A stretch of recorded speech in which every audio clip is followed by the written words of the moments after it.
The park bench sat beneath a wide oak tree. Its shadow stretched long across the cracked pavement as the afternoon sun dipped lower. It should have been an ordinary moment, the kind people forget as soon as they walk past it.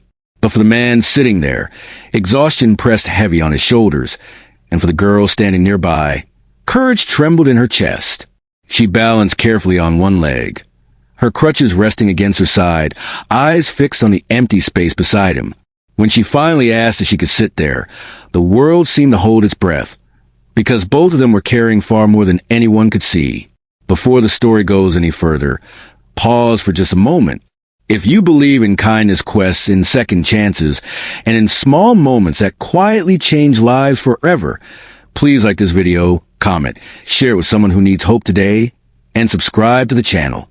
Stories like this only travel as far as hearts are willing to carry them.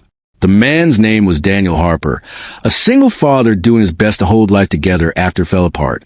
He lived in a modest town in the United States, close enough to feel familiar, but far enough to feel lonely. 2 years earlier, his wife had passed after a sudden illness, leaving him alone to raise their young son while working long shifts as a delivery driver. Daniel's faith had once been strong, rooted in church Sundays and family prayers, but grief had a way of silencing even the most faithful voices. He still believed, but belief now felt like something fragile he handled carefully, afraid it might break if tested too hard. That afternoon, Daniel had taken his son to the park, hoping the fresh air might ease the weight pressing on both of them. His son ran off to the playground, laughter drifting across the grass, while Daniel sat alone on the bench, staring at the ground, replaying bills, schedules, and unanswered questions in his mind. He felt invisible in a world that kept moving without waiting for him to catch up. The girl approached slowly, each step deliberate. Her name was Grace Miller, and she was 12 years old. She had lost her leg below the knee in a car accident years earlier, an accident that also took her father. Since then, life had become a series of adjustments, stares, and quiet exclusions. Children could be cruel without meaning to be, and adults often tried too hard not to look. Grace had learned to ask permission for things others never thought twice about. Even sitting down felt like something she had to earn. Grace noticed Daniel not because he looked strong, but because he looked tired in a way she recognized. Pain, she had learned, often spoke the same language no matter where it lived. She asked her questions softly, already preparing herself for rejection, for awkwardness, for the familiar feeling of being an inconvenience. Daniel looked up, surprised. He saw her crutches, her careful balance, and then her eyes, wide with hope and fear mixed together. In that instant, something shifted inside him.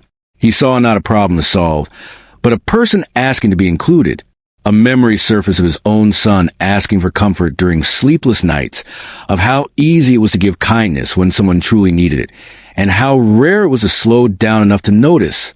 Daniel made space without hesitation, adjusting his posture, grounding his feet, offering the bench as if it had always been meant for both of them.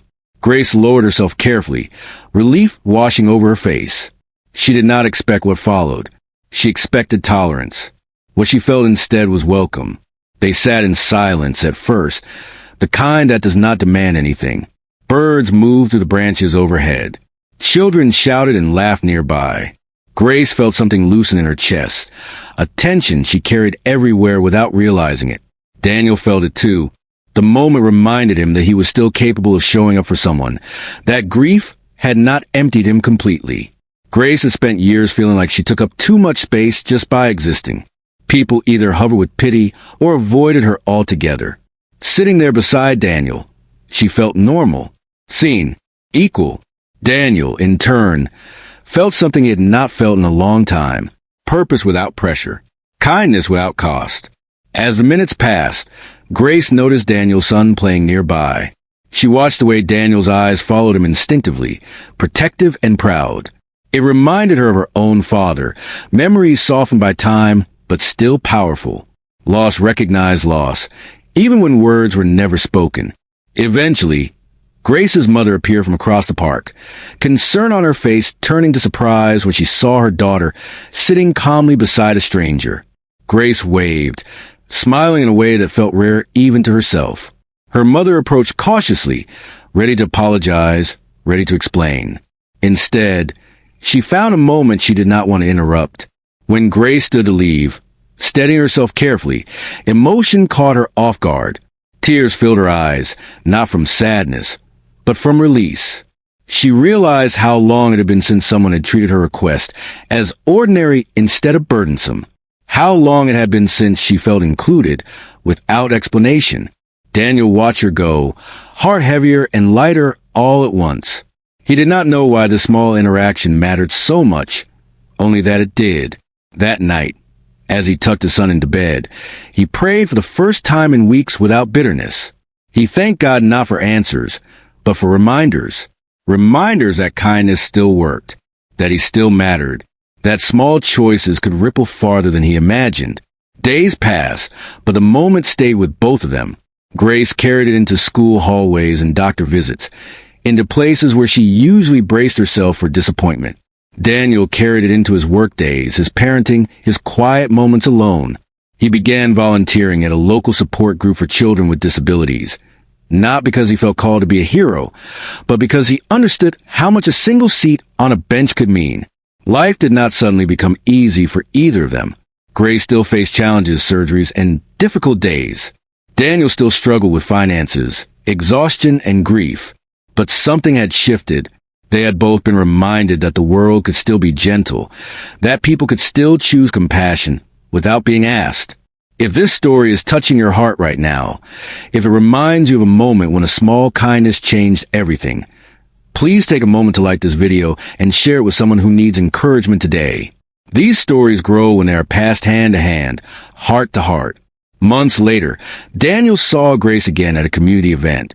This time, she waved confidently, no hesitation in her step, pride in her posture. Daniel smiled back, feeling something close to peace settle inside him. He realized that sometimes healing does not come through grand gestures or perfect solutions, but through simple permission. Permission to sit, permission to belong, permission to be seen. Just before this story ends, please leave a comment below and share what part of this journey moved you the most. Your words might be exactly what someone else needs to keep believing in kindness today. Because sometimes the bravest thing someone could do is ask for a place of rest. And sometimes the kindest thing we can do is make room without making it feel like a favor.